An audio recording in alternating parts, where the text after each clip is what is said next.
All right, I'd like to welcome everybody to the May meeting of the MSD of North Posey. And for everybody online joining us, we've already gone through the Pledge of Allegiance. And the next item on the agenda is the patron concerns. And we have Tanya Shelby signed up here to talk about wrestling.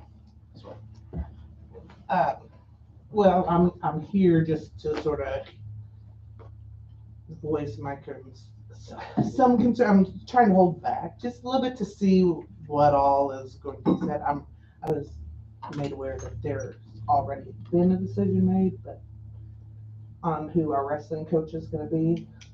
So we have in our minutes and claim docket a recommendation from Mr. Galvin. And I'm just here just to sort of hear that and then maybe ask some questions later if possible. So the time for patron concerns is right now. Okay. If you want to discuss on it before we vote on it, that gives you the opportunity to give your input. But then we'll be more than happy to discuss later after the meeting for any questions you might have. Okay. On that. If I can just. Yeah. Thank you. All right. So the Are we noting that it's none or noting since she didn't really have anything to say right now, right? yes. Yes, please. Our vision is we inspire all students to achieve their potential for learning and life in a safe and supportive environment. Our mission is we partner with our community to create a dynamic and innovative educational experience, empowering students to become educated, productive, and responsible citizens. Our core beliefs: we believe our community is vital to our educational success. Everyone is valued and treated with respect, and always telling the truth, an educational opportunity for all. Student-centered programs, challenging and inspiring learning. In the pursuit of excellence, through a strong sense of pride. Our high priorities: enhancing the student experience, investing in teachers and administrators, fostering strong relationships among all, and maximizing resources. All right, so the first item on the agenda is the minute, claim docket, and consent items. And we had a patron relay a suggestion that we go through and read each of these items off before we have discussion or vote on that. So I'm going to read these off. We have the minutes and claim docket from the previous meetings. We have the following resignations: Stephanie Gabbard, Tessa Gustin, Amber Pickens, Sabrina McCarty, and the following hiring, transfers, and volunteer requests is Nolan Weetop, Matthew Cox, Robert Dale, Brian Wilson, Bruce Welch, and Scott Bosecker. And then we have overnight trips by the basketball team and FFA. And we have a contract renewal with the Evansville Association of the Blind, a contract amended with Airmark, a contract for Encompass Education, and a request for permission to apply for a list of federal and Indiana Department of Education grants. So I'm looking for a motion to approve those items. I'll make a motion to approve the consent items. And a second? Second. I have a motion by Mr. Oakley, second by Mrs. Will, to approve the minutes, consent items, and claim docket. Any discussion on the item? Let's note for the record that I did have a question about the Paul Davis restoration with the water damage that we had to the field house, and Dr. Galvin gave me a list of the expenses and the insurance coverage. So appreciate that. I have a question. I just noticed this time because there were several places on it, and I went back and looked from the last 2 years. we're paying Stefanogle an awful lot of money considering, I think, were they not hired to be the clerk of the works for the new building No, they were hired to be the clerk of the works for the district. or anything? Yes, including maintenance items, any construction projects, any capital projects, all of that sort of thing. So there are How long is representatives. their contract with? I'll have to check and see. Yeah, check and see. Because we spent over $70,000 in the last 2 years with them. And we've also been working on a lot of bonds and Stefanogle does that? all the projects. They mainly oversee the projects, making sure that, all the plans are written out correctly. We get what we're supposed to get, those kinds of things. So Is it common for school corporations to hire the clerk of the works for buildings like this? what usually happens, Larry, is that, I know South Gibson has hired Stefanogle Group, but usually if they have a qualified maintenance court person who is in depth, has a depth of knowledge of all those kinds of things, they will only use that person. We felt like that we didn't. And one of the things that I did when I came in was we had some things with the last bond that was missed, that cost the district more money. I remember that, and I remember going back and doing it. I made the motion to hire him and everything, Right. but I'm looking through here, and my mouth just kept getting wider and wider open that we spent that much money. That's almost 2 beginning teachers. Is it going to be a tremendous amount more when we actually start the building project? You mean the actual Now, are bond? they down, every day they bill us for something? Are they down here working on something, overseeing Yes. something, checking something? Yeah, so like some of the things, like they oversaw the HVAC unit that was. Yeah, put in. HVAC, the chiller, the Yeah. boiler, Yeah. the RHU or whatever So they'll that draw is. up the specs for Yeah. those to make sure that they meet the specs that we're wanting and stuff. So yeah, that's kind of their role in making sure all that's taken care of. I was kind of surprised too that boilers and things, it's hard to figure out where that line is of where do you need them, where not. Yeah. Wasn't sure if there's a way of scaling it back or. I'm just gonna be honest with you guys, I don't have experience in that. I mean, that's We don't gonna have be, anybody that does. that's kind of the problem you get into is you gotta have somebody who knows and understands what to look for to make sure you're getting what you're supposed to be getting. So, I mean, that's. Okay, well, I saw that and I just thought that's an awful lot of money to be spending. Where I did know they were gonna help with other things, and they have helped with some things and stuff Right. like that. Right. But I thought their main job was to be down here and oversee the building and what's going on during that and everything. And if we spent $70,000 in 2 years, a little less than 2 years, Yeah. at this point, I'll pull that contract we back maybe out. need- we maybe email need it to out get to you another guys. bond. So, and one of the things I noticed on there, and it seems like I'm beating a dead horse and they're talking about the gym roof again. He charged us $1,700 to find out that we had lead in the paint. I guess, yeah, Didn't we already know that before he did something to it? we did not know that Didn't specifically. one of the companies come in and say that it had lead in it? No, they did not. He's actually sent it off and got it tested to When? make sure. I'll have to get that date for you, Larry.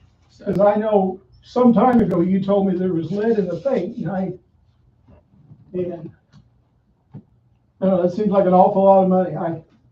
We need it done again, hire me and I'll drive it to Indianapolis and sit and wait for it. Sure. Biz will have to go up on his ladder and get me the sample. Yeah. you don't have to, it's actually fallen. So, yeah. Yeah, I agree. It's hard to spend that amount of money, but, I think sometimes it's part of doing the business of being a school, We've had multiple issues in the past with contracts that were not properly fulfilled with. And we had nobody in the corporation with the expertise to oversee that work and also to enforce their contract the way it should have been. We don't hire the same company back then, did we? No. No, that's why we switched architects. So that's one of the reasons. We have done a different process where it's a design, spec, and build, and then we still have to hire a design company before we get into the construction contract. We've done that to basically oversee our architect for the same reasons. I didn't care for that process either when we first started. I don't even remember the project, but I just remember the company. Well, So- I just know I couldn't have done something like that with Stefano was doing, but I'm just thinking, boy, it's an awful lot of money. I thought maybe we could get somebody in or around Poseyville, or Danny surely knows some of those things, doesn't he? I know he doesn't. I got it. Thank you. Yeah, I don't know how much you would know to be able to write up specs and bids and those types of things. So, I mean, yeah. And I think also the other thing too, that sometimes people forget is because we're a state/federal business, we're held to a different standard than, I'm just gonna go out and build a pole barn at my house or something like that. We have certain requirements that we have to go through when we're bidding and things like that. So I think that that's another issue we have to kind of sometimes keep in mind is that there's laws that dictate what we can and cannot do, unfortunately. So, unfortunately. But I'll get that information to you on their contract and stuff. So. Any other discussion? All those in favor say aye. Aye. All those opposed, same sign. That motion carries 5-0. We will hold on.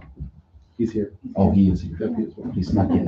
I snuck in the back. All right, just in time. So, It was a quick drive from Mitchell, uh-huh, and I'm glad nobody was on 50 tonight. uh-huh. So, thank you. Good to see you all again. I'm Craig Martin with Verigy, joined by Mary Roberson It's nice to meet you all. and Dan Funk, our project solar engineer, and Scott Brown.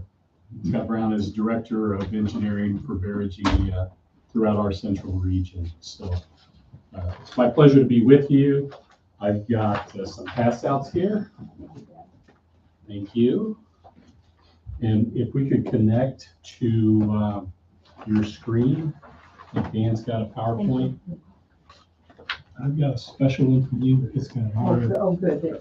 cue and advertisement in it that nobody else has, so you can use that for your notes. I gotta remember how to get back to that. What did I talk from him? Share this.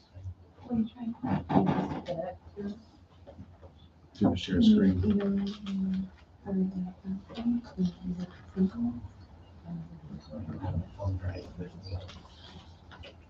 Last time we tried to do that while we're recording, it stopped the recording. That's what I was wondering. You, You have it on, I give you my email address, you can email it to me. Yeah, I've got it connected. We should straight from the computer and try to test my house. Every time we try to do it. Well, while they're connecting, in your packet, you'll see on the left-hand pocket, you'll see a bunch of case studies for solar projects for schools. There's also one in there for the Indianapolis International Airport, which is 25 megawatts of power. But you'll see a Bloomington project, you'll see Sheridan schools, you'll see Kokomo, Madison, Orleans, big schools, little schools, and I did that on purpose, just to show you the scalability. I'm sorry to stand in front of you here. Show you the scalability of solar. So in this day and age of making sure that we're hitting the budget and budget conscious, solar is one of the things that we can scale to fit your budget, and we do that by sizing the solar appropriately and kind of maxing out the savings for the budgeted dollars we have. You'll also see a copy of the PowerPoint that we'll show you here shortly. And I would like this to be kind of an exchange of ideas. Feel free to ask questions as we get into this. And hopefully Dan can jump right on here shortly. But if I could, let me borrow your PowerPoint. Go ahead and start. I'm not much of a dancer here, so we'll get rolling. Again, I'm Craig Martin, Scott Brown, Dan Funk, Mary Roberson. We're pleased to be with you here tonight. In this day and age, there's only a couple things in life that are certain. You've heard the saying, death and taxes. Well, death, taxes, and utility bills rising, right? And if you followed your own utility bill increases as I have at home, you've probably seen some increases that are in the 15 to 20% range. And we all see that, we all know it. What can we do about it? Well, we're going to bring an option here to talk about as a way to become a little more energy independent. And this project certainly does that for the community and for NSD of North Posey. But in looking at your rates, we have 3 different utility electric carriers, and each one of those adjust rates their own way. But collectively, we're in the 15 to 20% increase year over year from 22 to 23. And as I said, we all know it. We have modeled some financial information for you here tonight. That financial information includes a 5% escalation that we're projecting. Okay, so if we have our utility bills, and our utility bills historically have gone up 15 to 20% from last year to this year, 8, 10, 15% the year before, the year before, the year before. That's when we've really seen a pretty marked increase in our electric bills here over the last 3-4 years. So we're including an increase on the projection, but at 5%. And we believe that's very conservative. If you ask me, Craig, what's it going to be in the future? I will say your crystal ball is as good as mine. I have no clue. But if it's 5%, you can bank on these numbers. That's what we've included here in the numbers you're going to see. And that's what our savings are based on, right? So if we have an 8% increase, we're still saying it's 5. The school will pocket that difference. You'll have more savings in your operating budget than what we had anticipated. Awesome. Thank you very much for pulling that up. You'll be able to follow along either the hard copy or up here. But that's where. Yep. So talking Duke rate increase, but we obviously have CenterPoint, and we also have wind energy here too. So the next slide.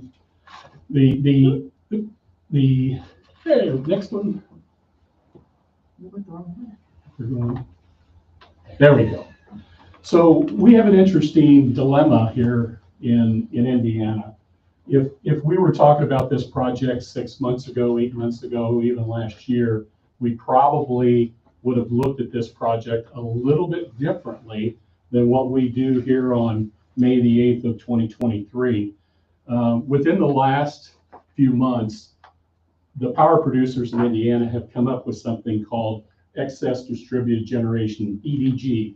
EDG allows us to overproduce, push it back on the grid, and instead of giving us 3 cents-ish as a wholesale rate, they have come up with trying to get their overheads right-size their overheads, and have built that in to be able to give consumers a revised rate that went from, if your CenterPoint, 4 cents, 4.5 cents to almost 9 cents now.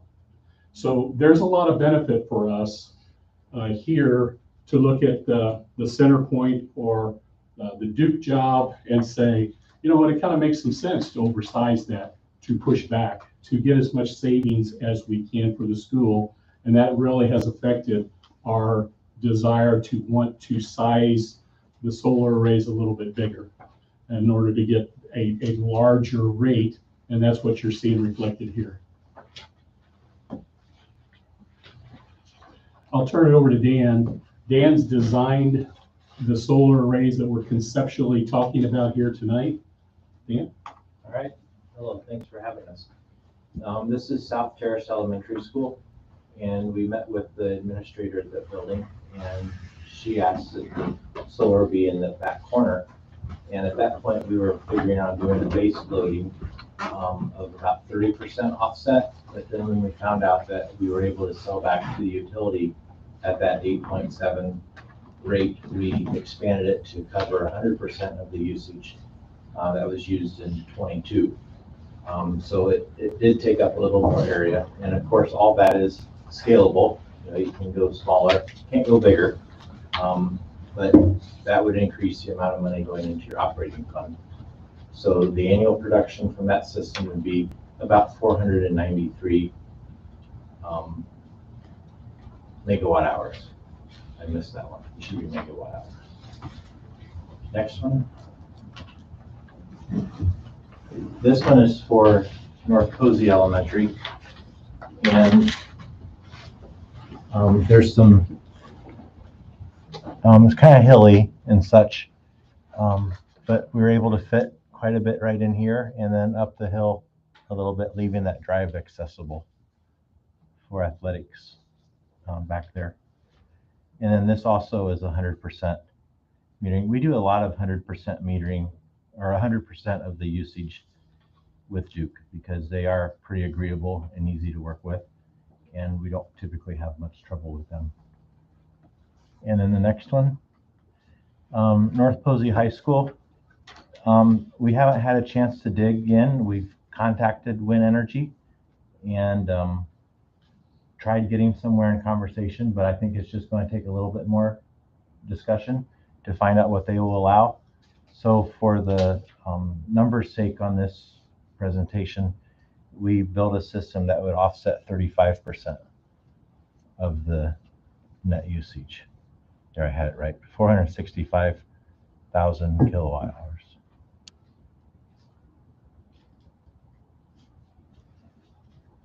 Any questions? Oh, go back a second, would you? I didn't give my spiel on the energy savings, or not savings, the shading. So when we design a system, I don't know if you probably know your facilities well enough. There's a tree line here, and there's also some light poles that light up the tennis court. We actually go in and we look at the shade, not when the sun is at the highest, but when the sun is at the lowest. December 21st is the shortest day of the year. And so that would obviously cast the longest shadow throughout the day. And that's why we have these positioned back far enough. We also do that because these would be a string inverter system. And think of it as Christmas lights. The dimmest one is going to determine how much the rest of them produce. So if one of the 16 is a little dimmer than the rest of them are going to produce that same lower amount. So it's very critical that, especially on rooftops, that we avoid any shading at all possible. So we go that extra length. And I've designed solar systems for other companies, and I can say not all companies go with that December 21st date. So I feel like we provide a very conservative number, and that's, you know, if that's what we estimate you'll produce, you'll produce that or more. Thank you, Dan. And I guess that should give the board the community assurance that, you know, the numbers that we come up with are conservative by nature. We're taking the sizing conservative by nature. We're also taking the escalation back to the 5%, which we believe will be conservative in nature. What you see here is the cost. An IRA is not an IRA as we would have at home. It's the Inflation Reduction Act. So the Inflation Reduction Act has a rebate, and that's what you're going to see here, as well as the savings summary. So you'll see on the left-hand column there, the North Posey Elementary, North Posey High School, and South Terrace Elementary. You'll see the solar size. You'll see the project cost by building, the construction savings. So that construction savings is really during your year of warranty, in which you get those are free savings, because we don't start the guarantee for a year And then once we start it, then we're on the clock with the guarantee. And I will say this, which is a little different than design bid build. Your conversation you had earlier, we do this turnkey. So we're on the hooks. So these are no change orders type projects that we do. So if we have a cost overrun, that cost is on us, right? So that's why we put in so much time up front on the development, both engineering, with designing, researching codes, local ordinances, and so forth, to ensure that we understand what that project entails, and we don't like hits. And so you're not going to get hit with a bunch of extras. That's not what we do. So the numbers you're looking at for construction, are dead solid numbers, unless the customer changes scope or does something like that. So what you have here is year one savings. So if you see the year one savings in that column, you have about $90,000 for North Posey Elementary, $42,000 for the high school, and $60,000 for the year for South Terrace, totaling $131,000.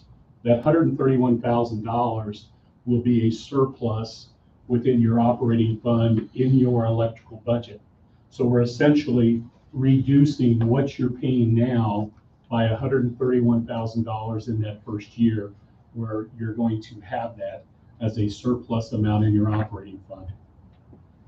Okay, that makes sense. So that's where the savings arise from.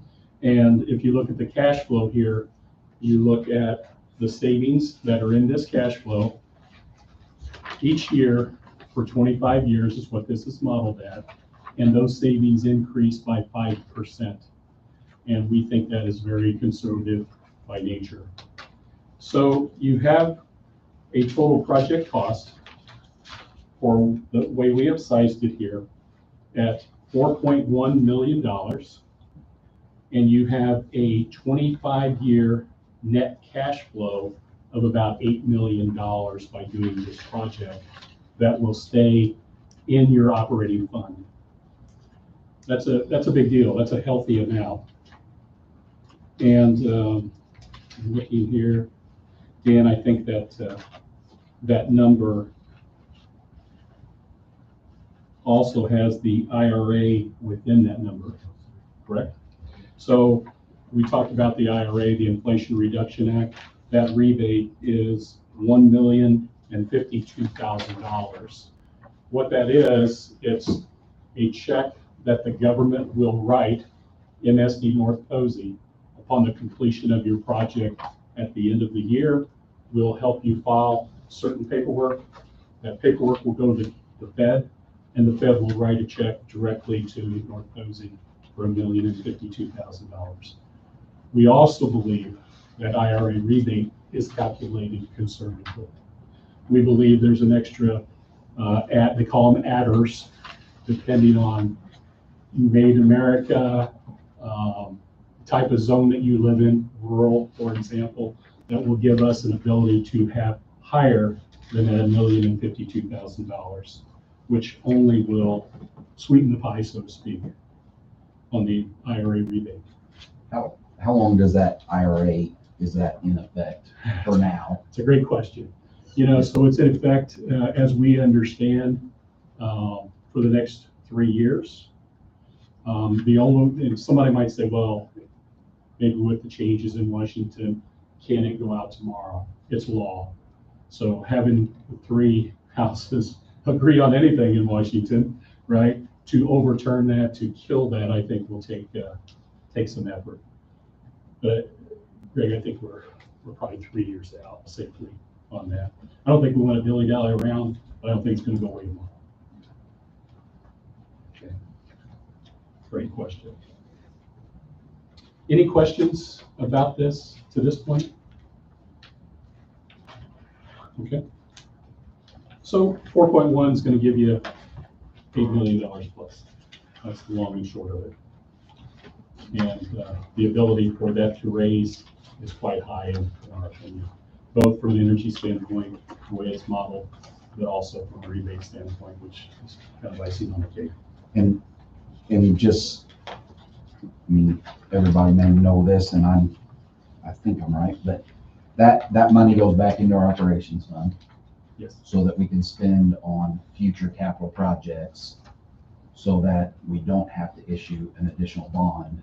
The IRA, but Yes, and the IRA and also the savings. yeah, the savings mainly just stays in your operations Right. fund, because mainly what it's done is it's replacing, or what you would normally be paying out to your electric company just sits there. The IRA money can come in, you can use it on other projects, you can use it to pay down the debt. I mean, that's of your choice. Mhm. And I would say, we do have an opinion letter on another project in Muskegon Township that Ice Miller gave an opinion that the school could use that rebate pretty much any way you want to. So there are no handcuffs where, hey, you gotta pay the debt, or you gotta do this or that with it. I think it really comes back to the school to do with that $1 million plus, however you would like to. So the 4.1 initial project cost, will that come from a bond? That would be our recommendation, because, instead of a capital lease of some kind where you would have to make the payment back toward that, you certainly don't have to do it if it's a debt service bond. And that's the way most of our projects are being done throughout the state right now.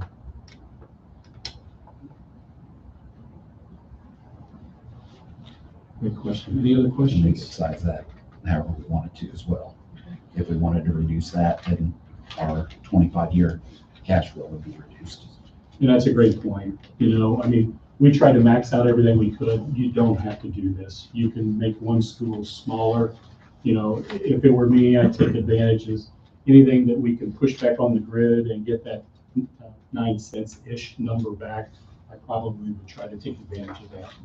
The wind energy job, we may be low on that 35%, but in light of not having good information from them, I'd rather be conservative and delight you if we're able to get more savings out of it rather than overpromise and underdeliver.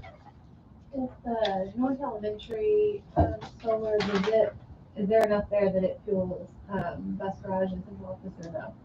Dan, how'd you design it? Just North Elementary. Okay. And we could look at having a building in bus garage also, if there was interest. I just wondered. Sure. Yeah. It wouldn't take a lot of space to tie those into, for sure. Looking at the high school project, that looks like a pretty significant portion of the ag field there. Are there any other options on that? Because I can't see that flying. There's quite a bit of space. I wish I had the computer connected. I'd Google Earth it for you. There, unfortunately, with the shadowing, we have to take it out that far, but I don't know that it's, there's 30-foot centers, the rows. So maybe 100 feet from the start of the field. And then you've got clear back to that next road available. How much area does the solar panels cover? I mean, how much, is it like an acre, or is it like a? So a megawatt is traditionally about less than 4 acres. And then you have the space around, the clear space around it. So this is about a half a megawatt. So you're looking at 2 acres-ish. And I guess the problem with moving it over next to the old practice football area would be the glare and shading right behind the baseball field next to the The tennis only courts. reason I didn't test that spot was because I was told that was used for parking for games, but I may be mistaken. We do have some parking there, but I would think up next to the tennis courts, you could use that as I well. can definitely. Behind the tennis courses, a tree line goes through there. Yeah, and that's why they pushed them back further in the field. So it looks like it would fit in that grassy area. Those tree lines, they would sell fire. Kind of in here, You you're might get saying? a complaint from the tennis. Is that what you're saying? Kind of in Yes. there? And Okay, Sean, do we use that This was really nice Other and than flat. parking. I thought this would be great. Nice little survey. Yeah, we're trying to stay in the room. I say you just lost Mr. Fisher. There'd be no weed management problems out there. You know, I think the takeaway here is it's a first cut. And, you know, if you say, wow, we really like the size, we really like the production, what can we do to move that around? We can figure it out. We'll come up with something that makes sense for you. The last resort is, okay, let's make it smaller and put it kind of where you want to. So you got a lot of flexibility here. The other option too that we are doing, and we've shared those with Craig, is we are putting a new metal roof on the high school this year because of the hailstorm last spring. So the energy is actually replacing that roof. So I mean, that's another opportunity because of being a brand new roof that we could put that up there on that. Absolutely. So. And that's, you know, in this day and age, you know, we're fighting steel prices. Steel is very high right now. So anything that we drive pilings into the ground, we're going to have, I'll say a premium for anything that's ground mounted. So if we do have the ability to put that on a new finished roof, we certainly can take advantage of that. I grew up with all kinds of different energy in my house, but, what, if we do this and everything's all in place, what percentage of our energy is gonna come from solar then? 35%. 35% total. We're going to avoid 35% of the consumption of solar. And that's combining the three schools together? No. Just Just the high schools. Just the high school. Yep. What About about 60%. Total. Sorry? About 60% or so. Of the total, yeah, of all the buildings. And then we'd still have wind energy and Yeah, you Sigco can't- or whoever else it is. Just doing that. Yeah, you know, we talked a while back about this building here in particular. Does it make sense to look at a battery or something like that? We probably have enough information to be dangerous right now. We know a little bit. We don't know everything, but our cursory analysis tells us this is really not a battery candidate. We don't want to put a battery in and pay for something that's not going to bring back a good return for the school. The KW demand penalty charges here aren't such that there's a very good payback, and we're not recommending that. That was on the elementary. It was on the elementary. We don't have any data. We have nothing on this. Right, Oh. right, we have no data on one. But that was on the elementary, it's a weird rate, but your demand costs are pretty low, it's like $7 a KW, which is pretty good. But your KWH is linked to it, so if I reduce my demand, then, yeah, you pay less, but for solar, that doesn't help us as much, and it's the cost of the battery, so. Based upon the data that I got from the tariff and your bill, I would say battery is probably not a good option for you. Craig, can I say something? Yeah. One of the schools that you had in your packet was Sheridan, and I was superintendent at Sheridan, so that's why I'm here. I don't know anything about the figures, but I can talk about solar and how Verigy worked with the corporation, and ours was Duke was our provider. And I have to say, it was very seamless as far as the aesthetics, the maintenance. Our work with Verigy was very smooth. You know, Mike was asking questions when we met about maintenance, and you don't even, Verigy just takes care of it. They see it on the computer. Before we ever knew anything was wrong, and they were there taking care of it. So the system does run really well. So and I can answer questions from kind of that school perspective, but and money, but not the engineering side. So, but thank you for letting me be here. There's also some figures in here as far as upkeep on the Remodel mowing a and service contract that has Mary mentioned, we model some, insurance, because we don't cover that, but you would have to cover insurance for the array for hailstorms, the tornado that hit us a few weeks ago. And then there's M&B where we have to follow a state fee every year, and we're tracking it, so we're monitoring all that. So there's a line item in that, and it just hit me, we need to buy some magnifying glasses. And when we hand out these cash flows, give you a magnifying glass. But basically, I'll there are no Lindsay hidden about that. costs. Basically, they've thought of every cost that you would have, be having solar over traditional, and put it into the equation so that you don't come back in a couple of years and say, oh, it's costing us more because of the maintenance or whatever. They've put all that into it. Absolutely. No, trying to make any surprises for you. And just as Mary experienced at Sheridan, it's kind of the full meal deal, if you will. A lot of companies schools we work with, they put them on the ground, and so they do have to figure out how they're going to mow, or if they're, I kid all the time about Randolph Central, they bring in sheep. So they turn the sheep in for 3 or 4 days, the farmer comes back, picks them up, and, takes them home for 3 or 4 weeks. But, we tried to model all this, as Scott was talking about, and, you have your maintenance agreement, and what you have here, and I think it's, apologize for standing in front of you. What we have here is kind of a situation where you try to factor in, try to give a complete view to the school, so you know what all the costs are, so you can plan for it. We, as somebody said, we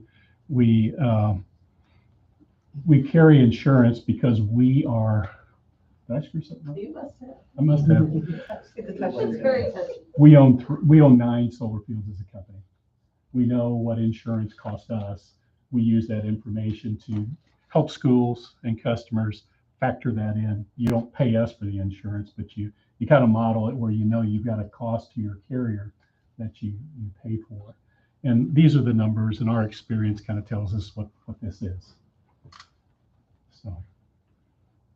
So there's your insurance cost, that line item. There's your service contract that Mary was talking about, that we come in and we do all that on a monthly basis. And then your M&V, Scott was talking about, that goes directly to state reporting. This is what we call a guaranteed power production agreement. We are guaranteeing that the power is going to be produced. If it isn't produced, we write a check back to the school. So it is guaranteed. That is the difference with plan and spec, design, bid, build, where you have to pay after the fact, and something that's turnkey, totally inclusive, and so forth, with no change orders. And that's what you have in front of you here tonight. That's the process that we follow. And it is a state approved process. We kind of went above and beyond because in discussion, we felt like this is something that was important. The next slide here. Yep. So these are kind of a cross section of some of the projects that we do, K through 12. You'll see Tipton, you'll see Madison Grant, you'll see Orleans, Franklin Lapel, MSD Wayne, phase 1, Rising Sun, Sheridan, North Putt, Argos, Kokomo, just a broad cross section of all schools, big and small, that have solar in them, kind of what they've done here. It's an elementary school or a high school, and here are the guarantees. And you can see we're producing across the board right on target, and we think that's important. And the case studies you have in front of you will be more of a description for you on some of the projects that we've done, and a little more in depth about the scope and so forth.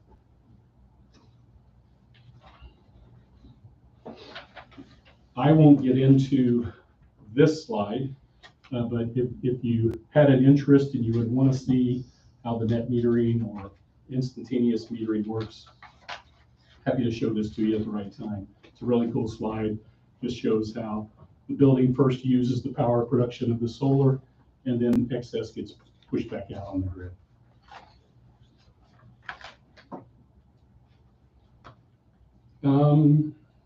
That's what we got. Any questions? Anything else that we could answer? I have provided a sample request for qualifications and an advertisement for the board's consideration. If you want to move forward, this is how you procure this in the state of Indiana. You advertise, just like you would any other project, but you advertise the guidelines as a request for qualifications for a guaranteed power production agreement.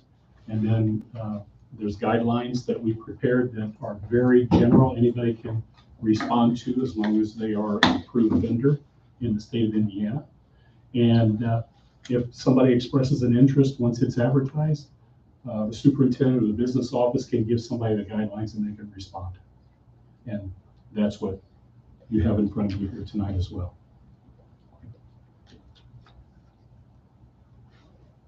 Any other questions? What kind of process, how long does it take to install? Let's say we're going to put in week, 2 weeks, or? You know, generally speaking, you guys are on a good path. You'll go through your procurement process. You'll do your advertisements. I'm sure you'll do your bond issue. And I don't know. I'm not well read on where you stand with your debt service. But say you had the availability to do that and sell bonds yet this year, then we could be under contract, say September. Start in with design, engineering, procurement, build it, starting when the weather breaks in March or April, and be done by the following September. So you really have start to finish 9 months.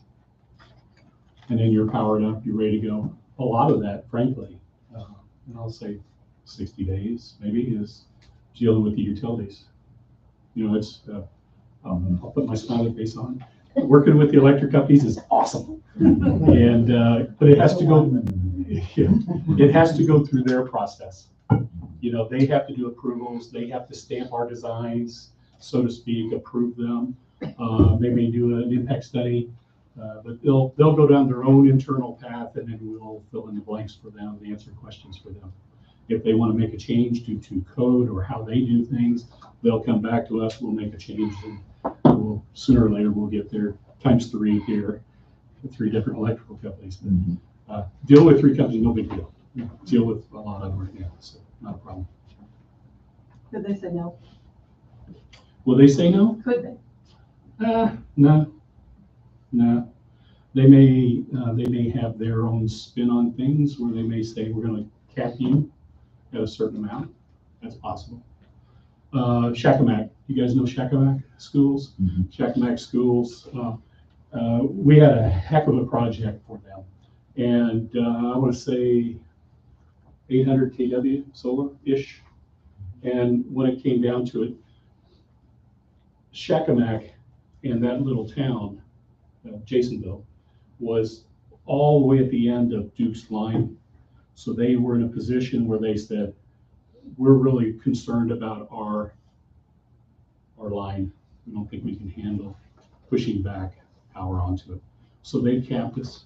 I think we were 150, 175 kW. Cut it more than 75%. It would turn out to be a lot smaller array. But that is a situation where it's very, very uncommon. Out of all the stuff that I've done, that's been, you know, 10 kW here or there, but not 600 kW. Over at Henryville, they did an impact study because they have another solar array going up in that area. That took, I would say, 6 months. It delayed us, to your point. But eventually they said, yeah, you're good to go. And we're finishing that up now, or it may be finished already. Ribbon cutting is next Tuesday. Yeah, At Borden, and a separate ribbon cutting at Henryville. so. And they're going to petition for a check, and it's going to be around $900,000 that will come back to them. Think how much sporting equipment you could buy. Stand-up dummies, basketballs. It's also a good way to inflation-proof your utility cost, so that you don't get a heavy runaway of one of your utility companies and have to suffer through it and find ways to pay your electric bills. I know I've done it at home, so it's worked out quite well. Also with the work you're doing with your CTE programs, it really works well into that you might even consider a renewable energy pathway with your ag department that really works well, that you kind of got a outdoor classroom where you can observe, and that's part of, they set up some monitors in the school so you can see the production, and I think it's a good learning, whether it's just a learning experience for elementary kids to see, or whether you model a whole course around it. There's educational advantages too. We're part of something called the NEED Foundation. It's National Energy Education and Development Foundation across the country. They have solar and alternative energy curriculum by grade level.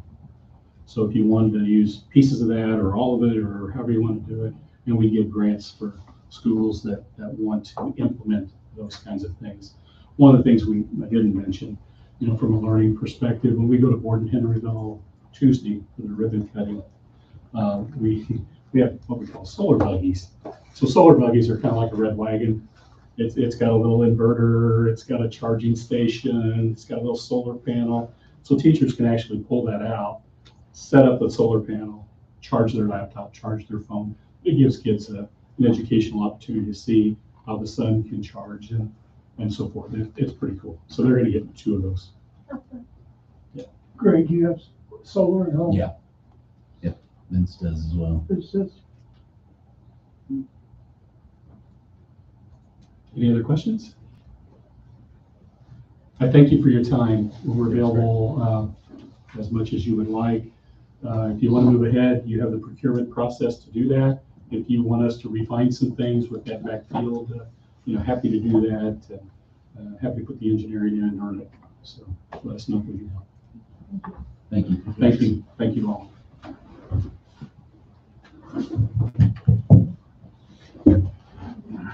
Well, that's something we can definitely take to the bond discussion on, whatever that is, 2 weeks from now, weekend.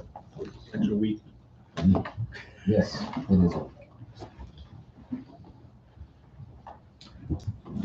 Ready to move on, Mr. President? Yes. Okay, next up this evening, we have for consideration the recommendation for K-12 science and health textbook software adoption. We have our principals here. So we'll just kind of go through, starting with elementary. You guys want to go first? Hi. We submitted our letter together. Actually, we just adopt science in grades 3 through 6 at the elementary school. Our teachers work together. We have a committee of teachers. Shannon and I split grade levels. So at South Terrace, I had a representative from grades 3 and grades 5. And I had a 4 and 6. So we also sent out a survey after all of the teachers in the building were able to view and evaluate the textbooks in all grade levels. So every grade level, every teacher had input. The letter is for through grade 6, but our 6th grade teachers also work with the junior high to facilitate consistency through 7th and 8th grade as well. And it was not unanimous, but it was overwhelmingly in support of going with Savvis, McGraw-Hill, and STEM Scopes were the other 2 that they were interested in. We had presentations from all 3 of those companies came to one of the schools, and then we would go to the other. And the Caribbean was actually on the day of some really bad weather, but we did still have some teachers go, and then the publishers were kind enough to come out and do some local presentations for us. Savvis had actually come out before the Caravan. Yes. They came out before the Caravan because that's who we currently have is Savvis for science. So we knew that we would want to look at them again. One question that the teachers had was, how many textbooks or how many books are they? Because they are consumable the students can write in them, they can do closed reads, they can do things like that. But unfortunately, our sixth grade, the last 6 years has had, are there 4 or 5? There's at least 4. Yeah, they're smaller units. And it's silly. Right. Silly to have that. And each kid has that many different. Yes, units and we they don't can give them all to them at one time, but then we have to store them in the meantime. Yes. So that was one thing that the teachers were looking at, and Savas has remedied that. And, we don't mind 2 books. Our math has 2 volumes, but 6 is silly. There's no reason for that. And unfortunately, before, we didn't use all of the information in there. 7th grade would use some of them. But these Savas, well, all of the publishers this year have aligned them with the new 2023 science standards. So they're aligned with that. Yeah, I mean, the quote came back, and we do have digital and print access, so it's no big change. They like the publisher, so we're recommending that we go with Savas again. So. Savas is also who our math textbooks are current, most recent. I don't remember what we saw a couple of years ago out of South Terrace, but it just amazed me the different things that teachers had. Do they have extra resources and stuff like that with these companies too? We do. We also both have PLTW units that they Right. use. That is extra. It's not with Savas, but Yeah. and we try to keep the cost down. Yeah. I know. We do. The first More quote. than you could ever use. Oh, Yes, gosh, yes, yeah. The yes. first quote, and of course, I mean, they're salesmen, so they're going to try to get us to buy all of the things. The first quote they sent us was for all of the classroom kits, which includes a separate kit for every lab activity that they have, which is silly. We don't need that. It's expensive. It's very And expensive. that would be It was- charged to the parent. Yeah, well, it was probably $40,000 extra. Like overall, it was silly. Actually, not anymore. Huh? We Oh, yeah. Well, Right. true. Right, true. As of July 1st. not Yeah. anymore. Yeah, yeah. So, yeah, and nothing out of the ordinary with the adoption. So that's what we're recommending for elementary. Yep. 3 through 6. Any questions? Thank you for letting me get a vote from you today. You're welcome. We did have parents do review. I just Yeah. I just felt weird having to vote and not knowing. Not know what it Not was. ever saying I Yeah. looked at a book. And I can definitely make sure in the future that we have textbooks like the board did Yeah, I would love before, to. so that you guys can look at those. Yeah, we can definitely get those here. Okay, Steve, it's your turn. I'm up. Well, the first thing junior high did is we got all our 7th grade science teachers together, and when I was done speaking to him, we also had parents involved, and we did work with 6th grade. We stayed with Savas as well. They liked the books. The change that they liked the best, again, the 6 different workbooks that they had is now one book. They felt like they upgraded it well from the last adoption. The health was, and again, that same reasons why we went 7th and 8th grade, went with Savas as well with science. The health, really there were 3 different textbooks. They went with the essential health skills for middle school. The other 2 textbooks, the one that we have now, I think the copyright was 2014, and then the other book is outdated as well. So really this new book for health was really the one they felt that was up with the times, and something as a principal I liked. A lot of the controversial materials is in a separate small book, so we can decipher and decide what we want to give our kids. There's a lot of things I'll just add, don't want in the junior high. And I like that part of it. So that's the reason they went with that book as well, in the health. Any questions?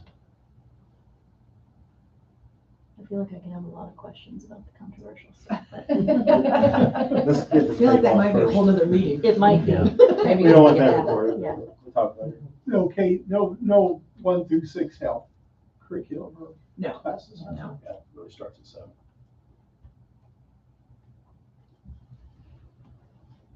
Okay, Sean, you're up.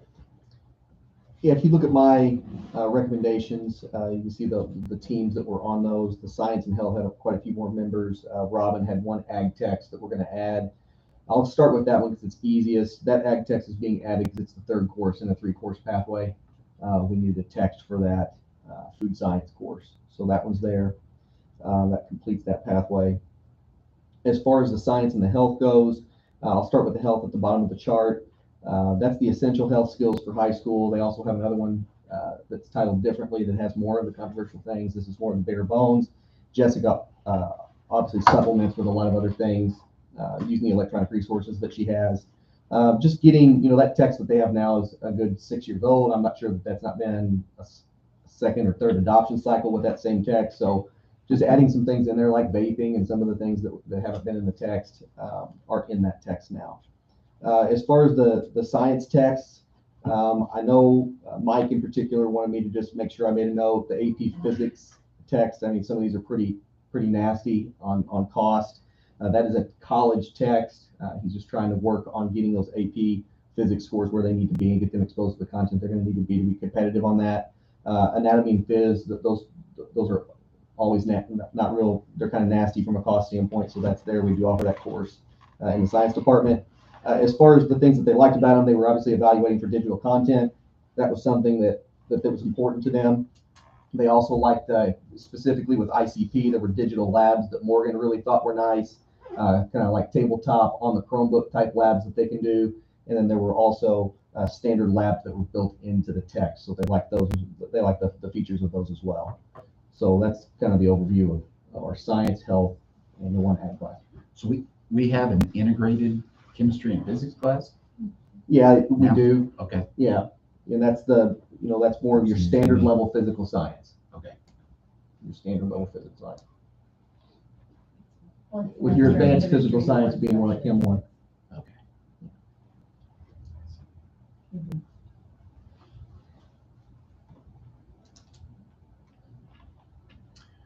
There's recommendations. All right. Well, we will look for a motion to approve the recommended textbook from each of our principals. I'll make a motion to approve the recommendation for the K-12 science and health textbooks. I'll second it. Motion by Mrs. Will, second by Mr. Colley to approve the K-12 science and health textbooks and software.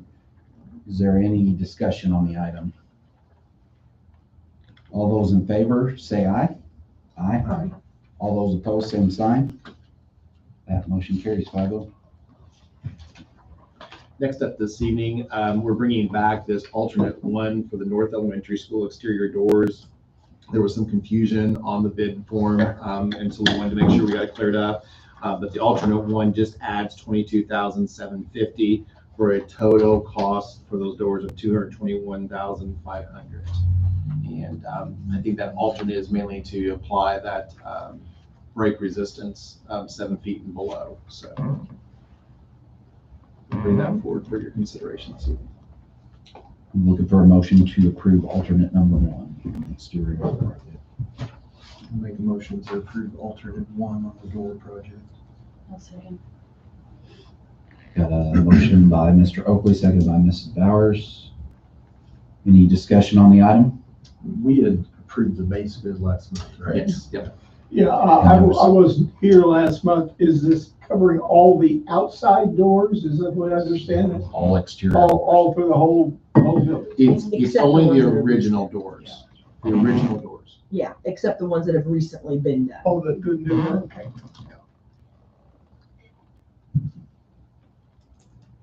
All right. All those in favor of the motion say aye. Aye. Aye. All those opposed, same sign. That motion carries 5-0. Next up this evening, you have 2 estimates that we have received for the North Posey High School football stadium sound system. The first one was from Concept Sound and Light, and the second one was from Alvis Music and Sound. Concept Sound and Light bid was for $23,387, and the Alvis Music and Sound was for $18,386.94. The recommendation is to accept Alvis Music and Sound, and I believe that came, that was a company that was recommended to us from Larry Cochran, I think, who is at in Washington. Yeah, I knew he was up north someplace. So Sean, you want to talk a little bit about our current sound system we have out there and why we're kind of bringing this forward this evening? Yeah, the sound system out there, we're starting to use it for, we use it for more than just football games, football games, track meets, other student events. But the big premier event that we're putting on now is the graduation outdoors. As soon as I push for this, it will rain and we'll go inside. But that's how this falls. But when we're outside, we've got some reliability issues with the system. It actually functioned well through the track season. But last track meet, it did. I don't know exactly what's going on. If we got to shorten the equipment, if we have to shorten the wiring, if we have to short somewhere else. But it just goes into where it won't work. We had some of that going on the night of graduation last year, which was bad, specifically bad for me. Standing out there hoping that this thing's going to work. The other issue that we had with the system, and this was not the primary reason, I thought that this was going to require speakers at field level to be able to take care of all the patrons that would be viewing graduation, maybe speakers in the 25-second clock areas. But this quote, I think the equipment on here is going to go on the existing poles that are out there, and he assures us that the way that these work, these array speakers work, that it'll take care of everything on the west side of the campus. The other thing that I'm looking for is just a turn the switch on, use the equipment, sleep at night piece out of it. And right now, I don't think we have that. That's what we're looking for. Sean, you want to talk anything on that wireless referee mic? Do we ever get? Yeah, I mean, he put the wireless referee mic in there. That's obviously something that can be. He quoted that because he had done Mount Carmel Stadium. If you've ever been to Mount Carmel, they got a field facility looks similar to ours, but they've got if you've ever been there, it's just way up high. If you ever look down, I don't know if that's a necessity. I would rather make sure I could trade that for making sure we have enough XLR plugs, which is your standard microphone plug that would get down and service a choir, 2 microphones for choir at track level, plus potentially a band, plus out on the field for the presenter and the speeches for graduation. If you're thinking about things like that, he assures us that the wireless would be functional for that, and it may be functional. Maybe there are enough channels of wireless to serve all of that without a wire. But that would be more of a priority for me, and I would want to make sure that we know exactly what we're getting, and make sure it's still in this ballpark if we needed any kind of changes that way. Making sure we get the microphones that we need is going to be critical. I know this isn't important or anything, but the wireless referee mic, you'd be able to hear the call from the referee. Is that the way that that's designed to work? There just like in the. That is just like and he said he would put it on there because I don't think he was super high, but he would put it on there. It really wasn't our decision. He said, let me put it on there. You all can say no after you discuss it. And I will say, Larry, that it's amazing number of when I'm walking through the stands, the number of people that I hear saying, what was that foul on or whatever, Oh, you know yeah, what I mean? yeah, There's a lot of people yeah, that ask, yeah. so I thought, well, just throw it in there and let's see what it is. You'll just have to convince the officials to use it next. That was the other thing we wanted to kind of talk, we wanted to have Waylon call some of the officials and just kind of say, would you use this or not? Because we don't want to buy it and then it's not used, but we did think that people would like it, So you're trying to get this done for graduation this year? That's the idea. They've told us they've got everything in stock, and if it's approved tonight, I can give them a call in the morning. He said that they'll get it installed in the next week. When we get these bids in, is there a way to make them more consistent? Whereas the other one had some part numbers and model numbers and things, and this one's quite vague. Yeah, I can write up bid specifications of how we want them to be. It would be nice for comparison's sake. The one other question I had on this is that PVC jacket speaker wire. That might be something you want to look into a little bit. It's being a problem. Okay. PVC.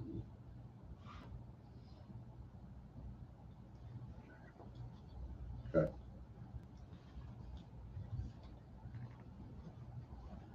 Did we have other companies question about it, just not put in a bid, or is this just? These are, we checked with people to see who was out there and stuff. I know Jody gave me a name of a company over in Owensboro, but I couldn't find them. So this is kind of who we talked to. We also got the other bid. Yeah. We got 2 bids on this one. And this company does have really good reviews, 150 something reviews. I think they did Castle's football field, Castle's. the Hatchet House in Washington. Well, Cochran in Washington said they are just really, really easy to work with and they're really good. And so if we did not want the wireless mic, That would just come off. that would come. Yeah. That'd go back to the question on a itemized price Yeah. list then too, but.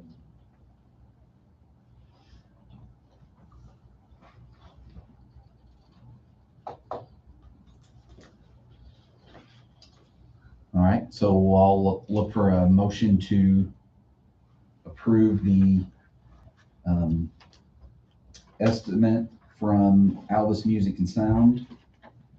I make a motion, we accept the estimate from Alvis Music and Sound for the new PA system at the football field, or the graduation ceremony. And a second? I'll second. Yeah. Mr. Colley with the motion and Mr. Oakley with the second. Vince, can you allude a little bit more on that wire? What do you want me to ask?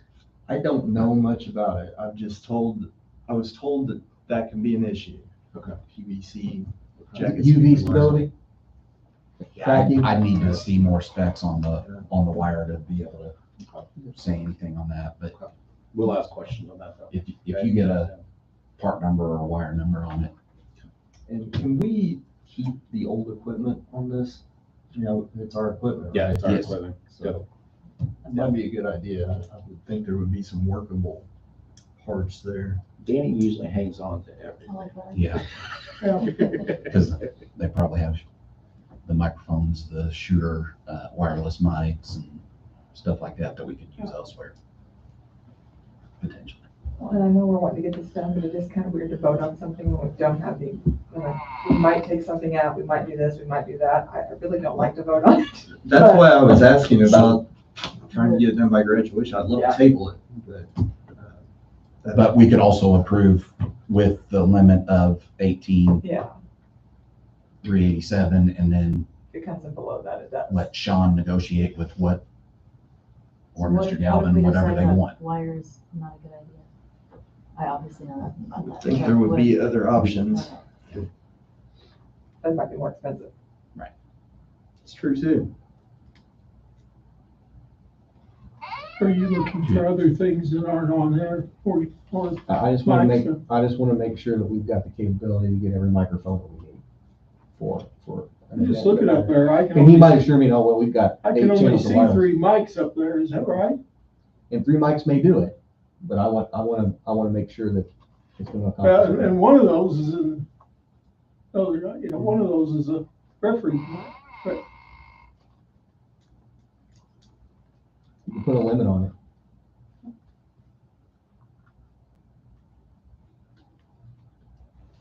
Do you not wear the referee? No, I don't. I mean, I want to get it done so they can have it for graduation. Good. but I don't like it. Can I just add something to the motion, or is it? Yeah, we can change the motion, actually. Yeah, it's your motion, so. And make it where it's not to go over $19,000. And Mr. Fisher used his best judgment, or Dr. Galvin, or whoever. Sean and I worked together on it. I'd like to change my motion and say, let's approve of the Alvis bid with the exception that we will not go over $19,000 to add additional microphones and different things that we need. Okay, and you good with that? So we have a motion by Mr. Colley, second by Mr. Oakley, with the exception to not exceed 19,000. Any other discussion on the item? and we want to keep our equipment. Mhm. All those in favor say aye. Aye. All those opposed, same sign. That motion carries. Okay, next up this evening, you have before you the final recommendation for the 2023 summer school classes. High school is going to be offering supervised ag experience, advanced physical education, summer band, English 9, 10, 11 for first semester only. North Elementary and South Terrace, the basic skills development for second grade, basic skills development for third grade. These are for those incoming grades. It's kind of a jumpstart program is kind of what we call that. And then iRead retesters. These are the kids who are going to be retaking iRead. So that's our proposal for the final recommendation for 2023 summer school classes. All right, look for a motion to approve the list of summer school classes. I'll make a motion to approve the list of summer school classes. In a second. I'll second. Got a motion by Mrs. Will, seconded by Mrs. Bowers to approve the summer school classes. Any other discussion? The advanced physical education, what is that? It's strength and conditioning, correct? So it basically is Yeah. that, okay. Yeah. But only sophomores and juniors could take it for credit, is that what that's saying? Or- Yeah, Sean, you would explain that a little bit on the advanced physical education or conditioning. The only incoming sophomores and juniors only can get that credit. That's right. And the reason that's that way is because if you have an athlete that takes strength conditioning, which is elective PE, their sophomore, junior, and senior year for both semesters, that'd be 6 credits, and it's capped at 8 credits total in a career. So we wouldn't offer it to the freshmen. We can offer it to the sophomores and juniors. If they take it, they can pick up that and hit their 8 cap. If we were to offer it to everybody, like we started off, we did that the first time, and we went around and go, wow, we don't want to hit a cap, so we're gonna have to make sure that that doesn't happen. We can't award more than 8 credits for that course title number. Total in a career. Thanks, Sean. Do you have a lot of people that sign up for that? Yeah, I mean, we'll sign up as many, if they're gonna be there, and they're gonna be there anyway. And they can hit the required number of dates, then they can get a credit. If they don't, then they just don't earn credit.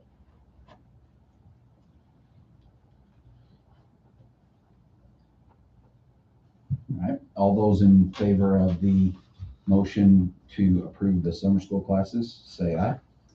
Aye. Aye. All those opposed, same sign. That motion carries 5-0. Okay, next up this evening, you have the resolution authorizing HEA 1003 flexibility waiver. We did this last year. This is the waiver that allows us to count our instructional minutes rather than instructional days. And so this allows us, I had lots of questions asked, well, you're only allowed to have 3 e-learning days now. This is the waiver that allows us to actually have more e-learning days. Another example of this was a few weeks ago when we had the water issue in German Township shut us down. We submitted a waiver for that to the DOE and they denied it. And so then we went back and we said, well, we have this, can we use this? And they said, yes, you can use this. So like we had, 10 snow days, then you can use that flexibility waiver to count those instructional minutes rather than instructional days. And the reason why we have this is because we have a high performing district. If we didn't have a high performing district, we wouldn't be able to use this waiver. So we're very fortunate in that aspect because there are some school districts across the state that cannot use this waiver. So what part of the application process is to actually have the board do a resolution allowing us to do it, and then we have to complete an application and submit that, and then the State Board of Education approves, considers that application and determines whether to approve it or not. So. Once that's done, then do they say, okay, you have 324 minutes banked Yes. up, and then you just. Yeah, you have, I saw the form just a few weeks ago, or actually, I guess it was last week. And mainly what Jamie does is she submits information in there and it shows what's the minimum number of minutes that we have to have. And so they do all that calculation and stuff. Yeah. So if we didn't do this, we couldn't even do our calendar next year. No. Yeah. We couldn't do our calendar. If you had more than, let's say, 3 snow days, and you use those 3 e-learning days, then you would then have to start the makeup days, or adding days to the end of the school year, yeah. or With graduation. The e-learning days, you said were limited to 3, is that was? that was a state law that was passed last year. But not having to use those minutes on those 3? Yeah. Okay. So it does give us that a nice flexibility there to be able to do some stuff.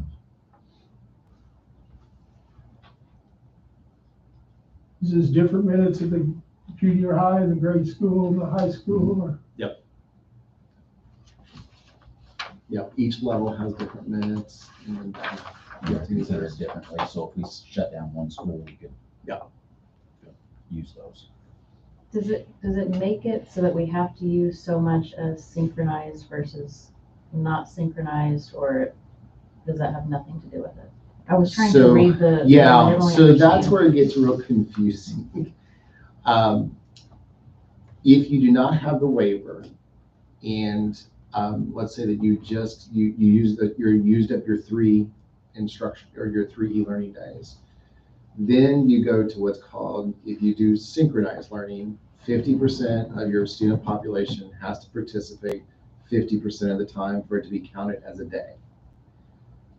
So In a synchronized learning meeting, That'll be awful for elementary. we're both on able to, it doesn't have to be video, like you don't have to like Zoom and see video, but there has to be a synchronous component to it, which we use GoGuardian to have that synchronized learning. And the big issue, Lindsay, like you and I have talked before, is our internet around here. I mean, we've talked about that you really almost can't do the video. I know some of our teachers just says, hey, don't use the video, just come in through audio and connect that way. So that's more something they do in high school. If we don't do that for elementary. The junior high and high school did 2 synchronous learning days this year. I feel like we did two and you did 1. Yeah, we had Because you had one early. Yeah. That we did not have. we had a couple events that were unexpected, and the students did a good job. The older kids did a pretty good job. It was much better than I expected, to be I honest. feel like older kids would be okay. Yeah. I just have a fear. I don't want to say this is okay, and then it means we have to have kindergartners be videoing at some point, because I'm definitely not okay with So when we go to when we count our instruction by minutes, that gives us that flexibility to say that we don't have to do synchronous days if for some reason we had a really bad winter. And so we would have the choice to say, we're going to make this day up, or we're going to use an e-learning asynchronous day. If we don't count by minutes, we don't have the choice. We have to do synchronous or make the day up.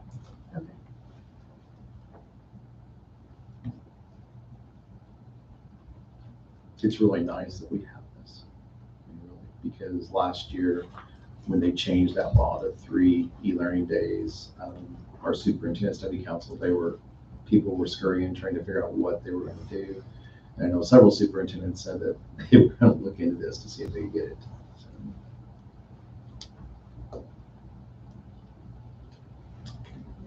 All right. Looking for a motion to approve the resolution authorizing HEA 1003 flexibility waiver. Make a motion to approve resolution authorizing HEA 1003 flexibility waiver. And a second? I'll second it. We have a motion by Mr. Oakley, second by Mr. Colley. Any other discussion? All those in favor say aye. Aye. Aye. All those opposed, same sign. That motion carries 5-0. Okay, next up this evening, we have for consideration the proposal from our Director of Food Services, Stacy Newman-Smith, for an increase in the student meal prices for the 2023-2024 school year by 10 cents. This increase will make the student prices for the elementary student $1.50 for breakfast and $2.25 for lunch.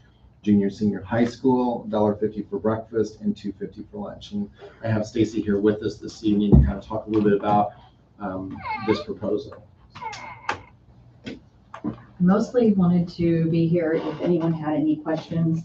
I do know that a couple of questions were, how do our prices, in addition to the ones around us?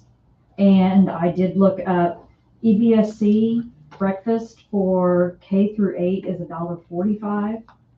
And this is their prices this year. I have no idea if they have went and tried to propose an increase for next year. But for their prices this year, and their high school is $1.60. Mount Vernon breakfast is $2.10. And ours K through 12 is $1.40 this year. I'm proposing we take it to $1.50. Lunch, EVSC K through 5 is $2.15. 6 through 8 is $2.35. And 9 through 12 is $2.55. Mount Vernon K through 5 is $3.05. Junior high and high school are $3.20. And North Posey is $2.15 at the elementaries and $2.40 at the junior high and high school. I have put in, I have requested an exemption from where the state comes in and tells us we have to increase our price, because I do this because we have a positive balance. And this can kind of let us decide if we're going to raise our price or not. The weighted average across the state from DOE is $3.56. That's what they're saying that's their weighted average for everyone across the state. For lunch? A lunch. When they talk prices, they do lunch, and then we have to figure breakfast separately.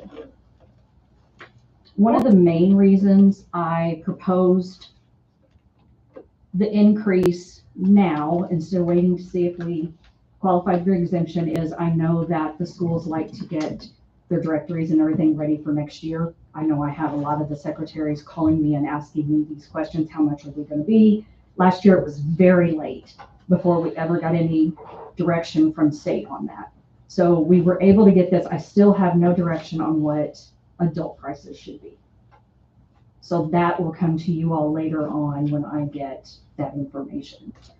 I kind of went through today and looked. Our food cost on our financial report last year was, I think, like $393,000. And it is already over $300,000 now, and we still have 2 more months to pay for it. When I do my orders, you're looking, most of my orders are over $2,000 each week. Some are even going, they're inching up more and more. Some schools are actually $3,000. North Posey Junior High and High School, we do 2 orders a week. Both of those normally are over $2,000 to $2,500. Stacy, has our usage kind of stayed consistent? Because I know one of the questions we thought after post-COVID, when meals stopped being free, yes, we weren't sure if people were going to continue to eat. Is our usage pretty stable? Yes, it is. There's not a lot of options here because we do have closed campus. They can't go off anywhere. We do have tech students that do have the option of leaving and going and getting something on their way or on their way back from tech. And I will say we do have some of them come in and grab our lunches and take them with them. We put them in a bag for them, and that way they can eat them on the way, which helps out. And I know $250, if you're thinking a lot, that is a lot, but it's a whole lot less than what you're going to go get anywhere else. And when you see the meal that we provide, they can have as many fruits and vegetables as they want. Their portion size is limited on their entrees. I have no control over that. That comes down from state levels because a week's worth of menus have to stay within the guidelines of calories, salt, added sugar, and all that stuff. So, and it has to be a standardized recipe for us to be able to serve it. So I can't just let's try this and do it. I have to have a standardized recipe to be put on my production record, and they will look at those when they are reviewed. They can actually go back and get more fruit and vegetable. Mm-hmm. They can take as many fruits and vegetables as they want. Yeah, I We always get normally double green beans. We normally will do a hot vegetable and then like a cold fresh vegetable. We'll do normally a canned fruit and then a fresh fruit. They can have all 4 of those if they wish. Yeah. And a juice. The meal we're talking about out of the high school, that's the meal where they've got the, like, I call it plate lunch or whatever. They get that, and if they decide they don't want it, they can go to the other side, get a cheeseburger, fries, or whatever you have on that one, but they pay individually for those. No. No? The only time that a student will be charged an à la carte price is if they don't have 3 out of the 5 components that we offer. One of those 3 has to be a fruit or vegetable. So if they get a hamburger, Strawberries and milk? they have to have 1 more to make it. If they got the hamburger, the strawberries and the milk, yes, as long as those strawberries are half a cup. So when I see these 2 entrees every day being charged, that's 2 full meals. Depends on, I don't know. I need to tell him to load up on vegetables. They charge you less. Only thing I can tell you is, I mean, they're grown guys, they're active. There's days my daughter can meet me under the table, okay? They have a set, like 5 chicken nuggets. That's their serving. If they want more chicken nuggets, yes, it's an extra entree, and that's your $1.50. If they do not choose to take a fruit or vegetable with it, that's when we charge them the entree only, which is $1.75. Elementary doesn't really have that, very, very seldom. Most of the time they take whatever's given to them. Can you smack him on the back of the head and throw some vegetables on there? It's really not nice. Okay. Yeah, well, I want that in writing.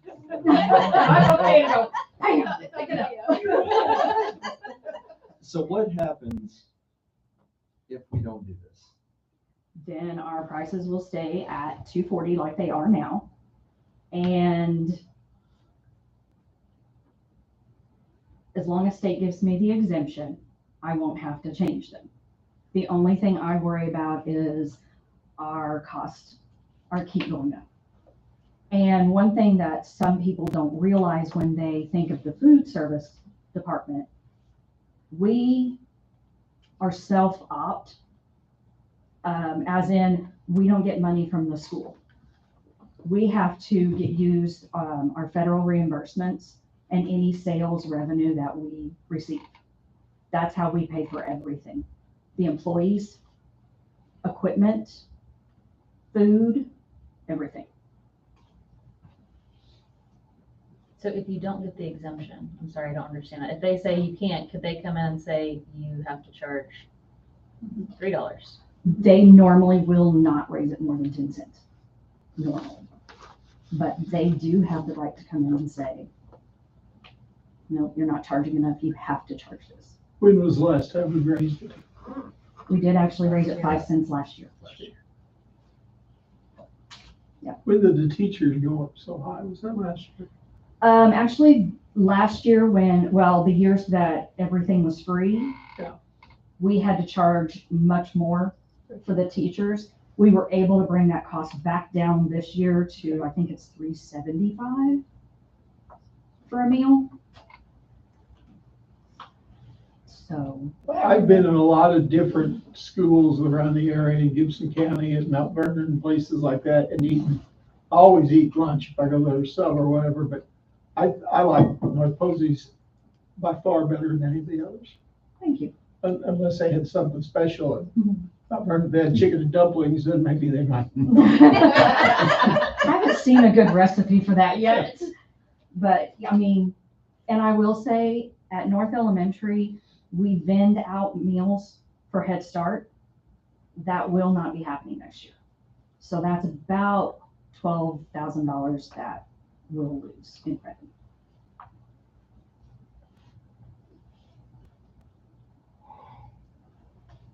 Anybody have any questions? Everything costs more money. Yes, it does. We do our best not to gouge our families. I understand it's hard. And while I'm here, I would like to say, we do not take a meal away from a child if they do not have money. It may get charged on their account, but they still eat We don't offer alternates. They get the same meal everybody else does. The only thing we take away is any extras, which, like I said, most elementaries don't. There's a few. I think we may get, on a pizza day or a nugget day, you may get 20 total out of the whole school. They don't get a brown bag lunch or something? No, No. not unless they want it.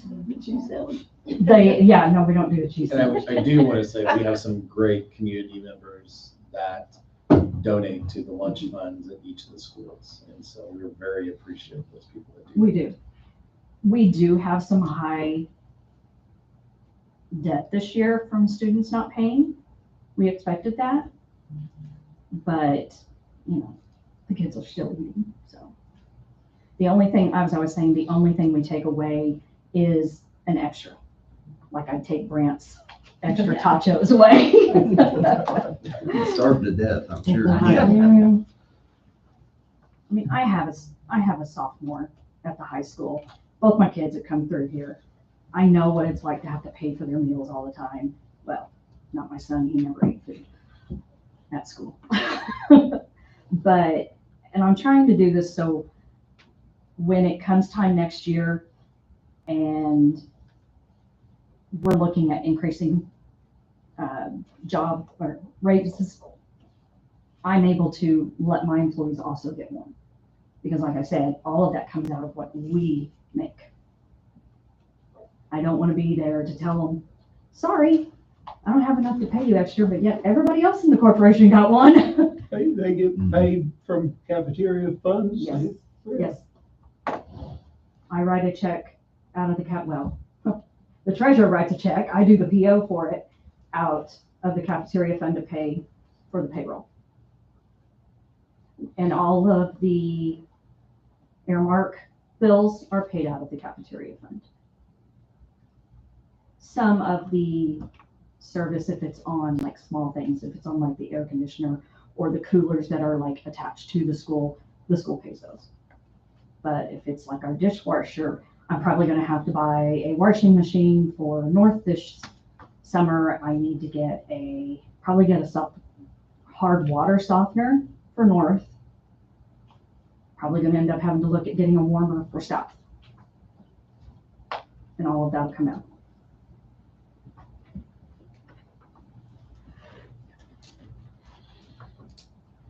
Anything else?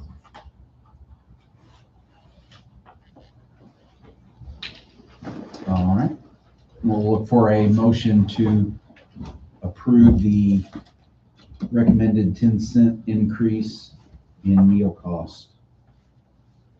I'll make a motion to approve the consideration from the Director of Food Services for the student meal increases as listed.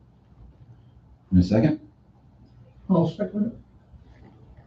a motion by Mrs. Will, seconded by Mr. Colley to approve. Any other discussion on the item?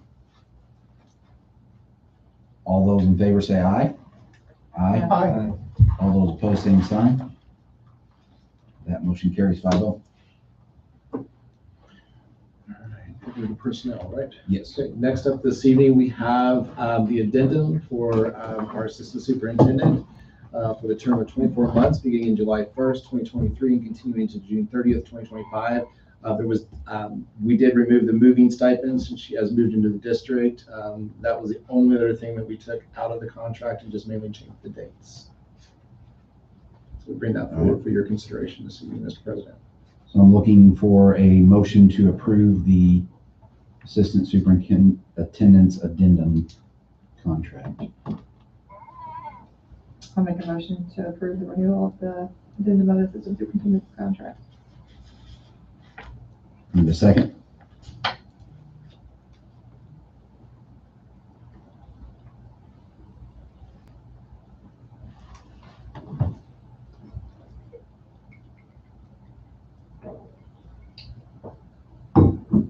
I will second the motion.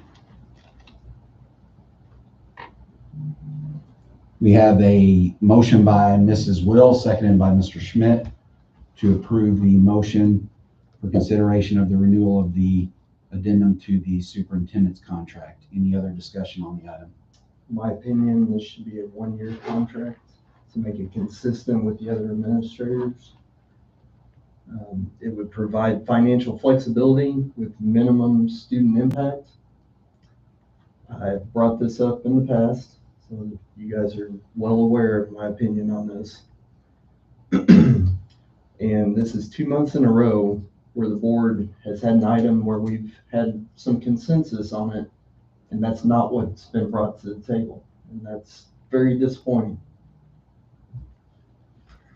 I agree with the 12 months. I agree with the two. My question is, we frequently had no assistant superintendent. Now, I don't know how long there has been an assistant superintendent, but I know for a while, Angie Watermuller was director of curriculum. Was there assistant superintendent before? Yes, there was a gap there where there was not. And when the state had the observations came in, then that director of curriculum was added because she did half of them. The director of curriculum. And then it evolved into assistant superintendent because there really wasn't much difference at that time. And she was still doing the observations.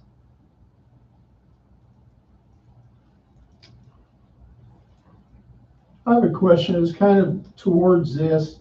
Have we ever finished getting job descriptions for our principals, our administrators, our assistants, superintendent, even our superintendent? I don't know that I've ever seen a job description for any of them. We do have. You the said a assistant list superintendent out and the to us that superintendent. said things that she did, but I don't think I saw a job description list. I think because we had to have it when we posted her position. I thought I sent that to you guys, Yeah, I remember seeing it. because I think you asked for it, and I sent it to you, and I think I sent mine to you as well. Recently, or Yeah, it's been Yeah. 2 months ago, Yeah, it was 3 months. Because I think it was right after.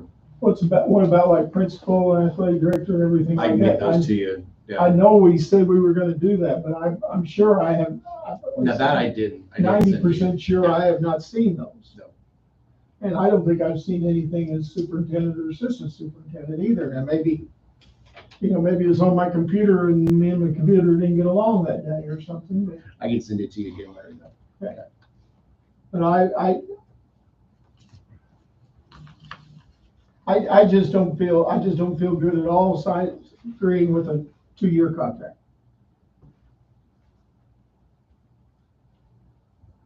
And I feel kind of like Vince said, I feel like we've gone through, we've talked to consensus, we've done this a couple of times, and then all of a sudden we're told that we can't do that. And I just. Nobody's saying that we can't do that. What's being said is that the recommendation is for a 2-year contract. The recommendation is based on the stability that you would like to have with a assistant superintendent, and that the person in that position would make a commitment to the school as well, which has happened by moving into the district, by becoming a part of the community. And It's the same thing we ask of all these folks, though. I don't understand why that position needs the political protection. I get it for the superintendent, that you want him to have enough protection to be able to make the difficult decisions. That doesn't come up with this.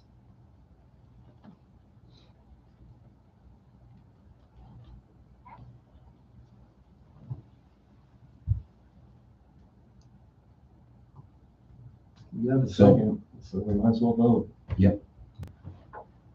So all those in favor of the motion to approve the 2-year contract for the assistant superintendent, say aye.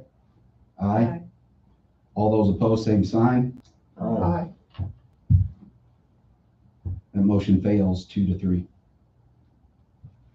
So now, am I allowed to make a recommendation for a 1-year contract? I don't see It's one. not on the agenda, so we have to bring it back next, okay, all right. I have another question. Evidently, this is late. This should have been done earlier, is that right? No, what was originally in the contract was it was supposed to have been voted on yearly, to where every year there was another year added on to the contract. And it's generally done in May, or is it July. Or June, by the June. So we're doing it early this year? No, it was. It never was done. not done last year. It was not done last year, so we're doing it really, really late. Yeah, correct. And that's, and you know, I can't help but think, you know, I'm not gonna know that. I don't think other board members are gonna be aware of that. I think that's part of what we have a superintendent, assistant superintendent to get in our face and say, hey, you gotta do this. You gotta renew my contract. Yeah. Because yours was late too. I mean, it was I late by will- months. I And will it needs- defend that somewhat though, because we did receive an email from Amy asking about this. I thought it was handled. It did not get handled. So But it's not, Ultimately, it's it not is our Amy's fault. responsibility. It is. Ultimately, it is- ultimately, yes, that's with us. Yes. But, you know, And we rely on everything else for our Yeah, the I'm out. superintendent to give us. I wasn't here. You won't be able to say that next year. And honestly, Larry, I didn't read my contract close enough to realize it had to be voted on every year. I was used to very much of it just rolling unless I was notified Mhm. otherwise. So that was something that was new to me, so, but it shows how much I pay attention to my contract. So. All right. So we can bring that to the May work session You could do that. if we want to add that to the agenda. Yep. Okay. Next up this evening, you have for consideration of professional leave there for Matthew Cox for the IHSWCA Wrestling Coaches Spring Clinic in Indianapolis. So we'll bring that forward for your consideration this evening. Make a motion to approve the professional leave request. Second. Have a motion by Mr. Oakley, second by Mrs. Bowers to approve the professional leave request. Any discussion? All those in favor say aye. Aye. All those opposed, same sign. That motion carries 5-0. Okay, next up this evening, Michelle, you want to give an update on the Norseman Academy report? Yeah, I just wanted to let everybody know we put that approval letter in the packet that we have now been fully approved. Our Norseman Academy will receive funding for this year. Mr. Fisher's team has done an amazing job of pulling that academy together and you know, identifying the appropriate students to be in the academy. We do have one or two junior high students through the course of the year that have used Norseman as well. And it's been a great addition to what we're offering in the junior high and high school, servicing students that didn't have that bridge before. And we actually, Mr. Fisher and I met recently and talked about a lot of things that we still want to do, still improvements to be made. But that's something, as you start new programs, that will always be the case. So we're excited to have full approval now. So that process, just to remind you guys, when I brought it last year, that process was basically when you fill out an application that is probably 15-page application that you kind of go through what you're going to do, you know, with an alternative school. Make some promises there, your vision and mission, your goals. We are measured against those goals every year. We have to submit data back to the state on how we're doing in the alternative program. Then they give you an approval based on that application. It's a conditionary approval. Basically says you can open, but we may not fund you yet. So then they allow you to open and go through the year, and then they typically do one site visit. And I think the DOE is kind of under some change of leadership and things going on there. And so this year they did virtual site visits. And so we conducted a virtual site visit.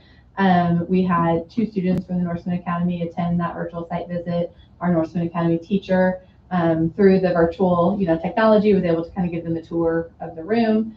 Our school counselors also participated in that, and then our community partner with Youth First was able to participate in that as well. They asked us lots of questions. They let us present on how it's going.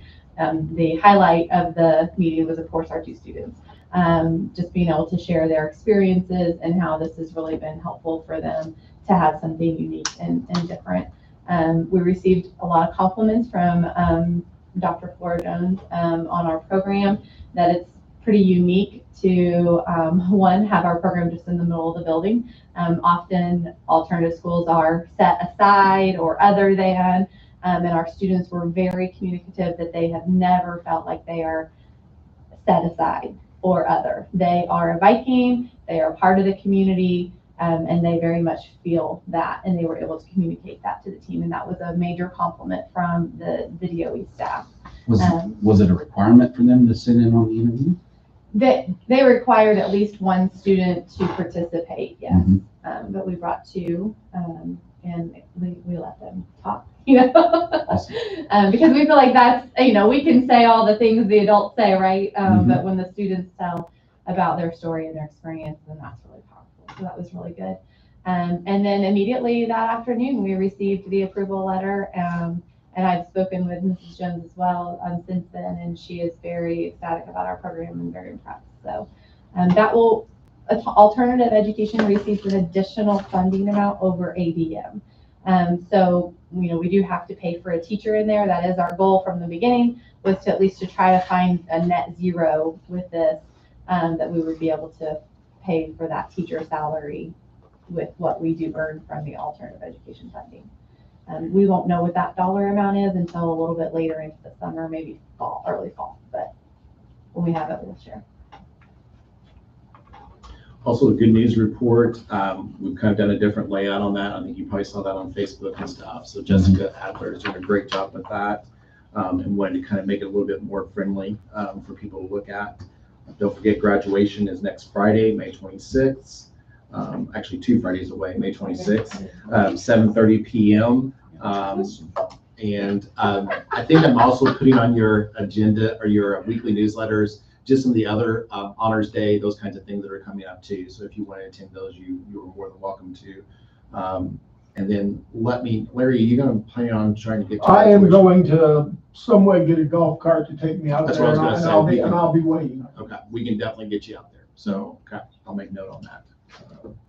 And I know the school has one. I think Sean was gonna check if they needed it for something else. If they do, I can have somebody haul mine up there, and I'll just use that. Okay. We can get it done. I'll leave it there in front of the podium in case We'll get you out anybody. there. We'll get you out there. And that's all we have for this evening, Mr. President. Okay, I have one other item that I wanted to recognize our academic bowl teams. We had a fine arts team that has won 2 years in a row, state championship. First. English that tied for second ended up with third after a tiebreaker, and the interdisciplinary team that tied for third and ended up fourth. So I think that is awesome. Junior high English won state. I did not see that on Facebook. Yeah, I'm better. Was that the good news? Or? Stand up and shout it. Yes. So we'd like to congratulate all of those teams and their mentors, coaches, for all the time that they put forth for that. I said this before, it's out of order or whatever, I'd be willing to do it, but when we have a team win a state championship or something like that, I think the board should recognize it with a letter or something and say to them that we all sign, or. In the past, we've invited them to Well, a meeting as absolutely, and well. I'm absolutely okay with that too, but I think especially the art team. Yep. If you look back in the archives of the board minutes, that they used to do resolutions honoring those. Something, I would like to see something like that. I think it's just, because that's outstanding. A lot of times it doesn't, if we won state basketball and didn't get any more recognition than this, I'd be raising Cain about it. Or football or wrestling or baseball or anything else. And I think these people deserve. That fine arts team was best in the state across all classes. Yes. At the area competition that qualified them for state, they took 2 teams and they were the number 1 and 2 teams in the state. Correct. Wow. So that was pretty Who impressive. was our teacher before Miss Wilson? Amy Moore. That's what I thought. I subbed for her several times.